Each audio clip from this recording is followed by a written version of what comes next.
Welcome to the Tech Egg. Don't get scrambled. Enjoy the video. In this video, I will show how to get the Mint Mace in grounded full release, full guide. Head straight to the greenhouse area and scout for mint plants along fences and walls. Stealthily harvest mint leaves while avoiding spider ambushes and ant patrols. Keep 3 to 5 leaves stored and return to a nearby workbench. Craft the Mint Mace using gathered materials and upgrade parts to improve reach and durability. Approach mint clusters using cover and stay low to avoid alerting predators. Move slowly between cover points and only harvest when the path back is clear to your base. If enemies appear, disengage and use healing items before re-engaging to preserve resources.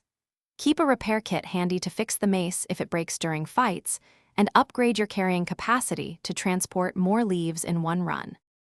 After collecting mint leaves, head to your workbench and assemble the mace with required components and adhesive. Focus upgrades on durability and reach first, then add damage modifiers as you gather materials.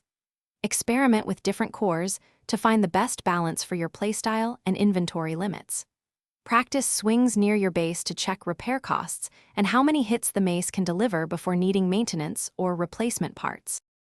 Thanks for watching. Consider subscribing if I helped unscramble your problems.